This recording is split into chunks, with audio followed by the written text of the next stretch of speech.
अब just imagine, पहली रात को आपने ऑफेंसिव किया है और आपके 5 जहाज गिर गए हैं। तो just look at the overall moral of that air force कि वो कहाँ गया होगा। उनके दोस्त यार, मतलब वो गिर गिर के आ रहे हैं, लंगड़े होते हुए, लंगड़ाते हुए वापस आ रहे हैं। फैल रही है हमारे लिए तो बड़ी बात से फख्र बात हो अगर वो यहाँ पे हो, कि हमेशा से वॉर जो है पूरी नेशन लड़ती है, आर्म फोर्सेस नहीं लड़ती। ठीक है। लेकिन हमारे लोगों ने जिस तरह से इंफॉर्मेशन वॉरफेयर की है ना, खासतौर पे सोशल मीडिया ने, इट इज अमेजिंग।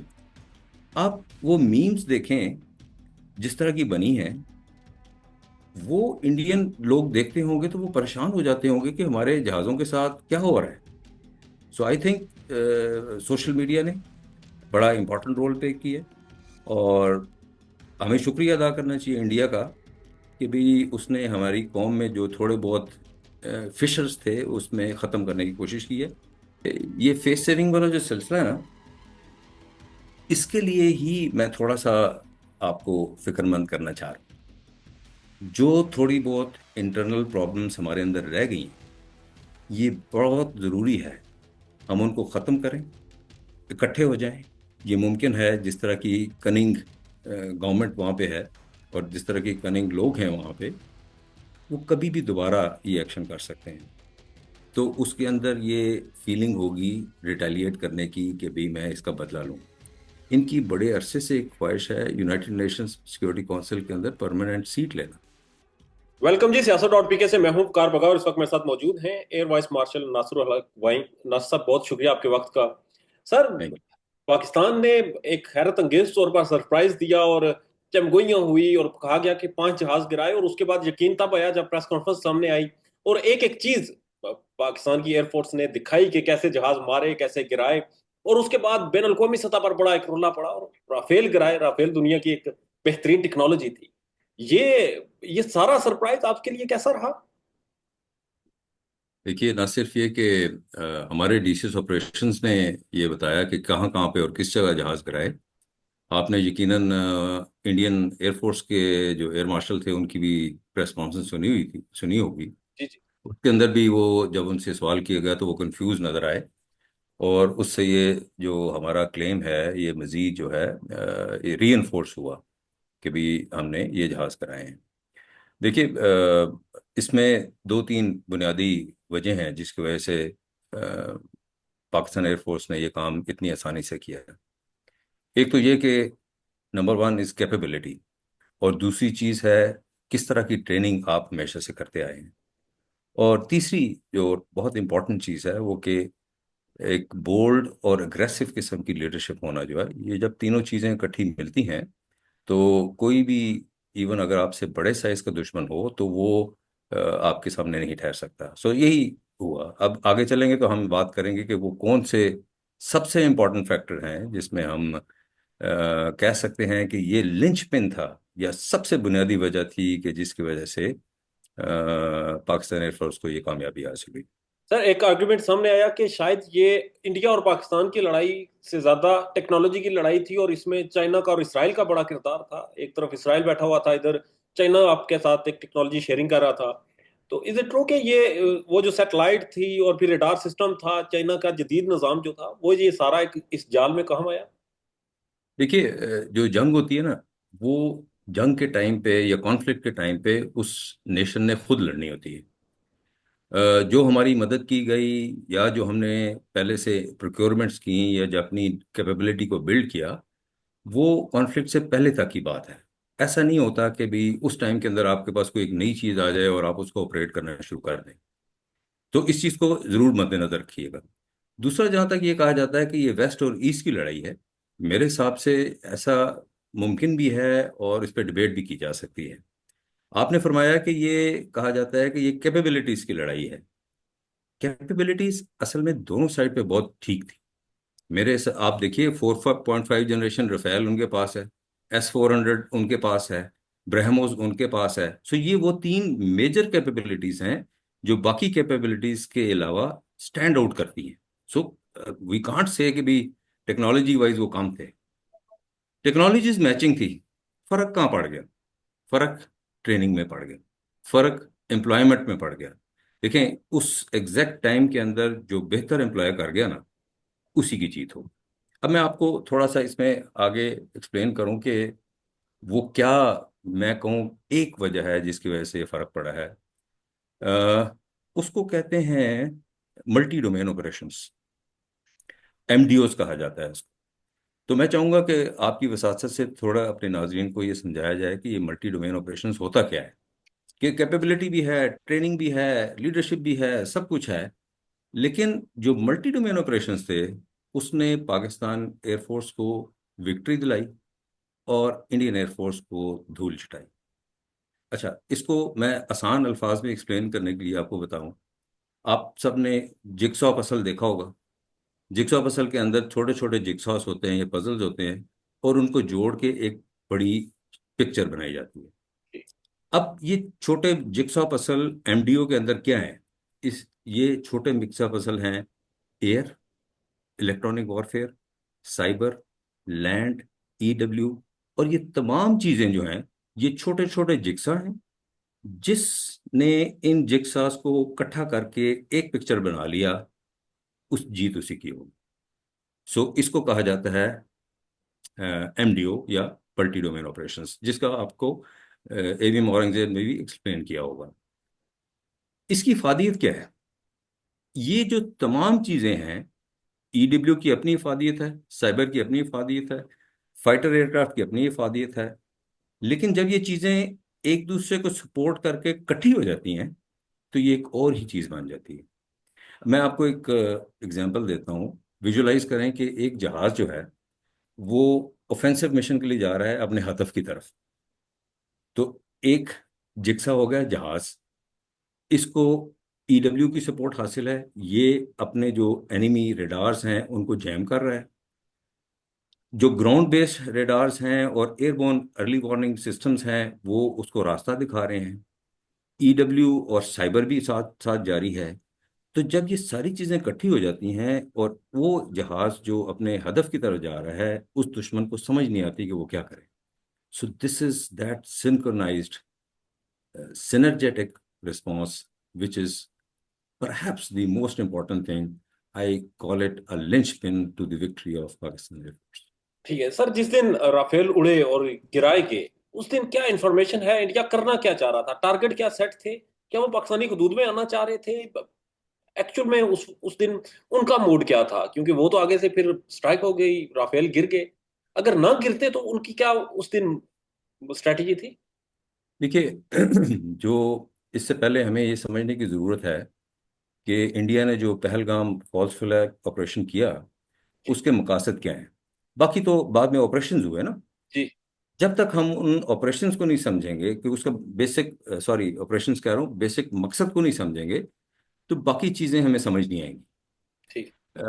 मेरे ख्याल में मीडिया पे भी इस चीज़ पे डिबेट होनी चाहिए और इसको ब्रेनस्टॉर्म करना चाहिए कि भी वो क्या वजह थी कि उसको इस टाइम पे फॉल्स फ्लैग ऑपरेशन करना पड़ गया। पिछले 4 5 6 साल से ईस्टर्न बॉर्डर बिल्कुल पुरसुकून बैठा हुआ है, तो अचानक क्या हो गया? सो मेरे हिसाब से उसकी 3 4 बुनियादी वजह थी। कुछ लोग तो कहते हैं कि ये एक ग्रेट पावर गेम है जिसके अंदर पाकिस्तान और इंडिया छोटे छोटे प्लेयर्स हैं। दूसरा क्या मकसद हो सकता है, जो मेरे हिसाब से मोस्ट प्रोबेबल है, कि इंडिया पाकिस्तान को एक टेरर हार्बरिंग स्टेट के तौर पे उजागर करना चाहता था।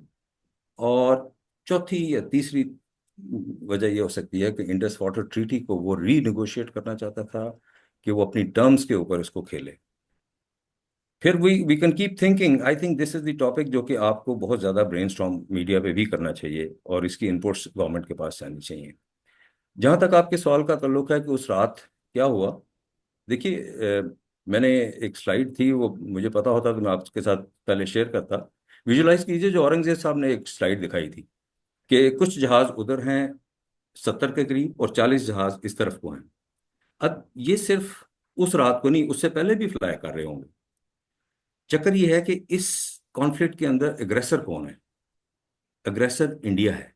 सो अगर हम उनको देख भी रहे थे पहले, हम उनको शूट नहीं कर सकते थे बिकॉज हम एग्रेसर नहीं है।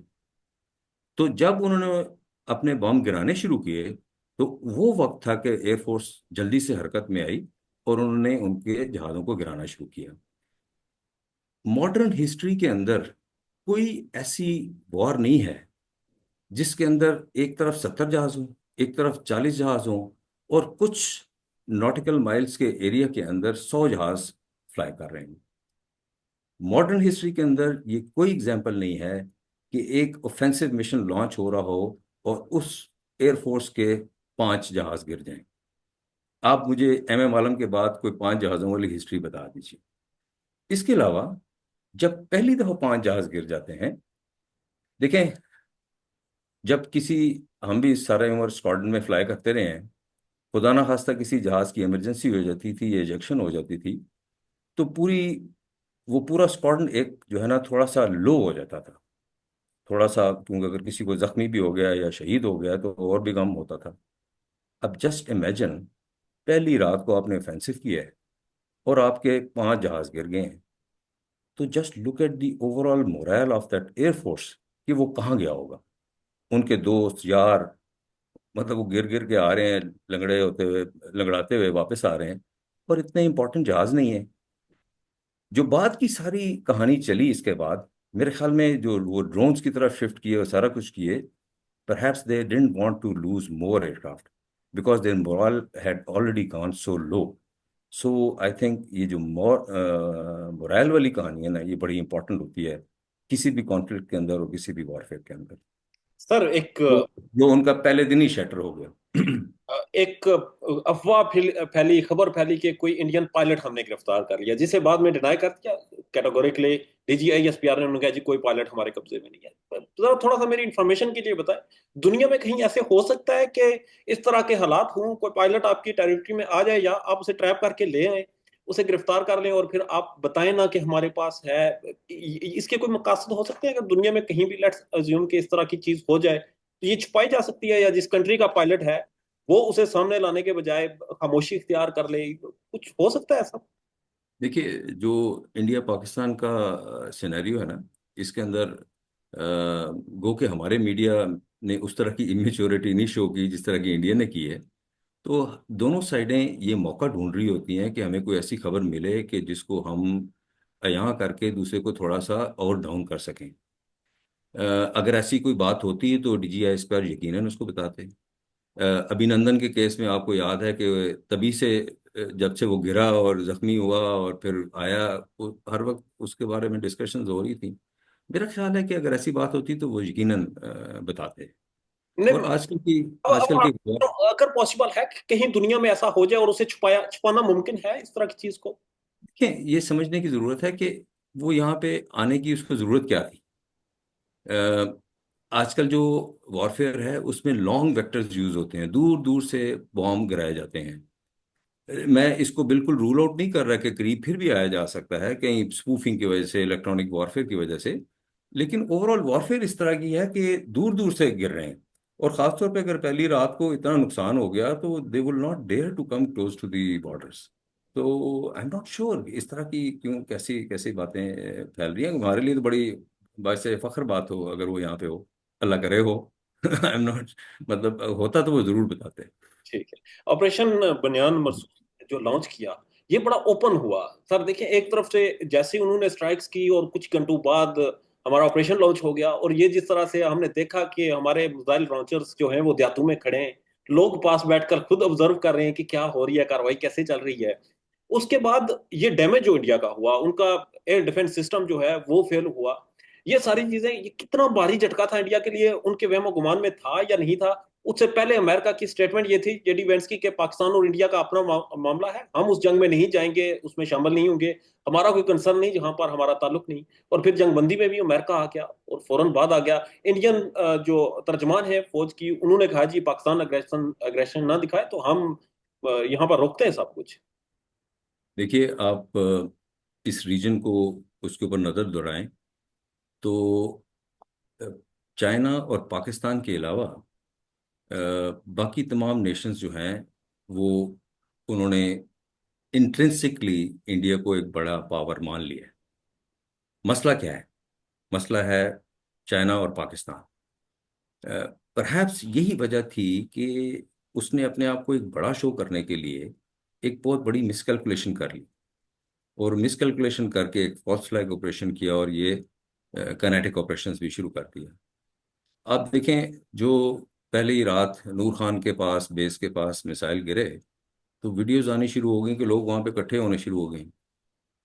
उनको अंदाजा ही नहीं था कि भी ये किस किस्म की रिजिलियंट कौम है। ये अपने तमाम चीजें भुला के इकट्ठे हो जाएंगे, और ये मतलब उसमें खुशियां मनाने शुरू कर देंगे। और उनको यकीनन इस चीज़ का अंदाजा होना चाहिए था कि हमारी आर्म्ड फोर्सेस जो है बिल्कुल तैयार हैं।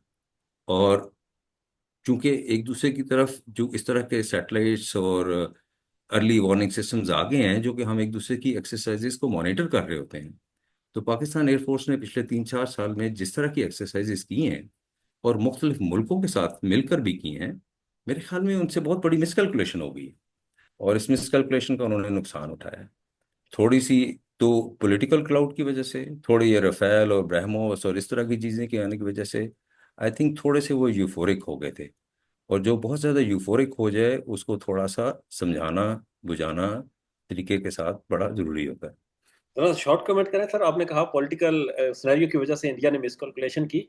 आपके क्या तासुरात थे? वो कौम जो 1.5 महीना पहले गिरबान फाड़े थे एक दूसरे के, सोशल मीडिया पर बहसें थी, सोशल मीडिया बैन था, बात नहीं कर सकते थे, और अचानक जो अवाम का मूड बना, जिस तरह से सपोर्ट हमारी आर्मी को मिली, इसके ऊपर क्या एनालिसिस बिल्ड हुआ आपका? देखिए, मैं इंडिया के पॉलिटिकल क्राउड की बेसिकली बात कर रहा था, कि भी उन्हें लग रहा था कि भी पूरी दुनिया उनकी तरफ आ रही है, फॉरेन डायरेक्ट इन्वेस्टमेंट आ रही है, वेस्ट से जो कहते हैं तो वो चीज़ मिल जाती है।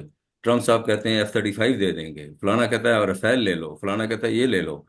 तो मैं बेसिकली उनकी उसकी बात कर रहा था। जहां तक आपका, आई अंडरस्टैंड जो आपका दूसरे सवाल पोर्शन है सवाल का। देखिए, ये आजकल की जो वॉर है, पहली चीज तो कि हमेशा से वॉर जो है पूरी नेशन लड़ती है, आर्म फोर्सेस नहीं लड़ती। ठीक है। और इस वाली खास तौर पे वॉर के अंदर जो है ना, एक बहुत बड़ा ओवरराइडिंग फैक्टर था इंफॉर्मेशन वॉरफेयर का। इंफॉर्मेशन वॉरफेयर जो इस तरह से इंडियन मीडिया ने की, उन्होंने तो चीख चीख के अपने गले फाड़ लिए। लेकिन हमारे लोगों ने जिस तरह से इंफॉर्मेशन वॉरफेयर किया ना, खास तौर पे सोशल मीडिया ने, इट इज अमेजिंग। आप वो मीम्स देखें जिस तरह की बनी है, वो इंडियन लोग देखते होंगे तो वो परेशान हो जाते होंगे कि हमारे जहाज़ों के साथ क्या हो रहा है। सो आई थिंक सोशल मीडिया ने बड़ा इंपॉर्टेंट रोल प्ले किया। और हमें शुक्रिया अदा करना चाहिए इंडिया का, कि भी उसने हमारी कौम में जो थोड़े बहुत फिशर्स थे उसमें ख़त्म करने की कोशिश की है। मैंने आपको बड़ी तफसील से मल्टी डोमेन ऑपरेशंस का बताया है। ठीक है। देखिए, मल्टी डोमेन ऑपरेशंस से हमारी नेशन के लिए भी एक बहुत बड़ा लेसन है, और वो लेसन है सिनर्जी इज द की। इत्तेफाक में बरकत है। जो थोड़ी बहुत इंटरनल प्रॉब्लम्स हमारे अंदर रह गई हैं, ये बहुत ज़रूरी है हम उनको ख़त्म करें, इकट्ठे हो जाएं, कायदे आज़म के उस असूल पे जो उन्होंने हमें बताया था, यूनिटी, फेथ, डिसिप्लिन, उसके ऊपर अमल करें, और वो तमाम इरिटेंट्स को ख़त्म करें, ताकि इंडिया हमें एक यूनिफाइड नेशन की तरह देखे। और जिस तरह की हरकत उसने 2019 में की या अभी 2025 में की, वो दोबारा ना कर सके। देखिए, we can't lower our guards. ये मुमकिन है, जिस तरह की कनिंग गवर्नमेंट वहाँ पे है, और जिस तरह के कनिंग लोग हैं वहाँ पे, वो कभी भी दोबारा ये एक्शन कर सकते हैं। सो आई थिंक ये टाइम है हमें सोल सर्चिंग का, हमें लेसन्स ड्रॉ करने का ये टाइम है, कि हम इंडिया को एक यूनाइटेड नेशंस की तरह नजर आने लगे। यूनाइटेड नेशंस वो वाला नहीं, यूनिटी वाली कौम। वाली। बहरहाल सर, आपने बड़ा अच्छा आर्गुमेंट दिया। जफर हलाली साहब ने भी यही कहा। उन्होंने कहा ये जंगबंदी नहीं है, इंडिया अब एक ऐसा जख्म खा चुका है, वो दोबारा रीग्रुप कर रहे हैं। वो आपके इंडस वाटर ट्रीटी की वायलेशन तो वो ऑलरेडी कर चुके हैं। अब दोबारा वो मौका ढूंढ रहे हैं कि कहीं ना कहीं उन्हें मौका मिले, और ये 12 दिनों की जो जंगबंदी है, इसके बाद वो कोई इसके बाद हरकत करें। तो इज इट पॉसिबल कि ये हरकत हो सकती है, और हमें अभी चौकन्ना रहना पड़ेगा? हम अ, जश्न मनाने के चक्कर में कहीं दोबारा से। देखें, जो जब किसी की खुशी की बात होती है ना, तो उसको खुश होना चाहिए, पहली बात तो ये। अगर हमारे आर्म फोर्सेस ने, हमारी नेशन ने अच्छा परफॉर्म किया, तो हमें खुश होने का हक है, और हमें खुश जरूर होना चाहिए। लेकिन देखिए, जब अगर इंडिया को नुकसान पहुंचा है तो उसके अंदर ये फीलिंग होगी रिटेलिएट करने की कि भाई मैं इसका बदला लूं। अगर इंडिया ने उसके हिसाब से कोई सी यूफोरिया की वजह से सोचा है कि मैंने बहुत अच्छा परफॉर्म किया है, तो वो दोबारा कर सकता है। सो दोनों केसेस के अंदर, चाहे उसको नुकसान पहुंचा है, चाहे उसके ख्याल में उसने बहुत अच्छा परफॉर्म किया जो कि नहीं किया, दोनों केसेस के अंदर ये हमेशा एक पॉसिबिलिटी रहेगी। देखें, 2016 में उन्होंने कहा कि भी हमने एक ऑपरेशन किया है। वो वल्लाह आलम किया है नहीं किया। 2019 में किया, एक दिन के लिए किया। 2025 में किया, 3 दिन के लिए किया। क्या वो बैठा रहेगा? हमें उसका नहीं पता। सो मैं इसीलिए ये एम्फेसाइज कर रहा हूँ कि हमें इकट्ठा होके अपनी नेशनल कैपेबिलिटी को बढ़ाने की जरूरत है, और ऑटोमेटिकली आर्म फोर्स की कैपेबिलिटी प्रोपोर्शनेटली बढ़ती रहेगी। भारतीय मीडिया पर सर वैसे तो बड़ा गैर संजीदा है, उसको रेफरेंस यूज करना भी अपने आप में एक हमाकत है। उन्होंने कहा कि पाकिस्तान ने जो अटैक लॉन्च किया हमारे ऊपर, जो ऑपरेशन किया, ये चौथे लेवल का था। क्योंकि एक दर्जा होता है, पहले एक एक तरह का अटैक होता है, दूसरे तीसरे, और ये इतना शदीद था कि ये चौथे नंबर पे जो आना था इन्होंने पहले पर ले आए। तो इज इट ट्रू कि पाकिस्तान का जो ऑपरेशन था वो शदीद नौयत का था, और अगर ये जंगबंदी ना अमेरिका करता तो ये आगे मजीद बढ़ता और फिर कहीं न्यूक्लियर थ्रेशोल्ड तक पहुंच जाता? देखिए, हम एक रिस्पॉन्सिबल नेशन है, और उसके बरक्स जो हरकतें इंडिया ने की हैं, फॉर इंस्टेंस पहलगाम का फॉल्स फ्लैग करना, हम्म। इस कॉन्फ्लिक्ट को जो है इनिशिएट करना। मैं तो एक और किसी टॉक में ये भी कहा था कि एक न्यूक्लियर पावर जो इतनी इरेस्पॉन्सिबल हो और वो इस तरह की भड़कें मारे एक और न्यूक्लियर स्टेट के बारे में, तो इसका मतलब है कि उनके न्यूक्लियर एसेट्स जो हैं वो सेफ हैंड्स में नहीं है। तो मेरे हिसाब से तो इंटरनेशनल एटॉमिक एजेंसी को, ए आई ए ई ए को स्पेशल प्रोटोकॉल्स रखने चाहिए इंडिया के न्यूक्लियर एसेट्स के बारे में, कि भी ये तो इतने इररिस्पॉन्सिबल लोग हैं कि जो किसी टाइम पे भी जंग जारी करके tomorrow world could go into a very very serious situation. तो मेरे हिसाब से तो दुनिया को इसके बारे में सोचना चाहिए। अ, और अ, जहां तक आपके पॉइंट है उसका कि चौथे यानी हायर नॉच का, तो हम तो पहले दिन से कॉन्फ्लिक्ट शुरू होने से पहले कह रहे थे कि 2019 में हमने तो क्विड प्रो को किया था, यानी कि प्रोपोर्शनेट रिस्पांस दिया था। और इस दफा तो बहुत पहले से हमारी पॉलिटिकल और मिलिट्री लीडरशिप ये कह रही थी कि इस दफा क्विड प्रो को नहीं होगा, बल्कि क्विड प्रो को प्लस होगा। और मेरे हिसाब से तो अभी भी इसको क्विड प्रो को प्लस प्लस होना चाहिए था। तो एक लेवल अभी भी नीचे है। तो जहां भी आपने इस तरह की सिचुएशन हो कि दो न्यूक्लियर पावर्स कॉन्फ्लिक्ट कर रही हैं, पाकिस्तान को जो एस्केलेशन लेटर है वो अपने हाथ में रखनी पड़ती है। और वो हाथ में रखने का तरीका यही है कि अगले को एक अच्छा सा सबक सिखाया जाए। सर इंडिया के बारे में एक इमेज था, ये कहा जाता था कि इंटरनेशनल कोर्ट ऑफ जस्टिस में उनकी बड़ी अच्छी लॉबिंग है। बैन अवी सतह पर सफारतकारी के ऊपर भी ये कहा जाता था कि डिप्लोमेसी उनकी बड़ी तगड़ी है, जो कि अब क्लियर हो गया है। तालीम, सेहत, इंडस्ट्री, इस तरह के आईटी के मामलात में भी कहा जाता था इंडिया बहुत आगे जा रहा है। ये जब कन्फ्लिक्ट हुआ, इससे पहले इमेज इंडिया का कुछ और था, अभी बदल गया है। आपको लगता है कि इंडिया ने ये बड़ी हमाकत की है कि एक इमेज बना हुआ था, थे या नहीं थे वो अलग बहस है, उसको भी बिल्कुल फ्लॉप कर दिया, उसको भी तबाह कर दिया, और फिर इंटरनली मोदी की जो एक पॉलिटिक्स थी कि कहीं ना कहीं कौम की हमायत मिलेगी, सपोर्ट मिलेगी, वो आप देखें तो वहां पर भी लान तान जारी है। देखिए, इसमें तो कोई शक नहीं है कि इंडियन इकोनॉमी और इंडियन क्लाउड जो है वो बहुत ज़्यादा है। और मैंने जैसे आपसे पहले अर्ज की कि दुनिया वहाँ पे इन्वेस्ट करना चाहती है, और हर कोई अपने वेपन्स भी बेचना चाहता है बिकॉज एक बड़ी मार्केट है। तो जो मैंने शुरू में हम बात कर रहे थे ना कि इंडिया के क्या मकासद हो सकते हैं, अब चूंकि आपसे बात करते करते मैंने वो भी साथ बैक ऑफ माइंड में चल रहा है, तो उसमें एक इनकी बड़े अरसे से एक ख्वाहिश है यूनाइटेड नेशंस सिक्योरिटी काउंसिल के अंदर परमानेंट सीट लेना। सो ये जो सारा क्लाउड इनका बन रहा था, they were conveniently vying to go to UNSC for a permanent seat.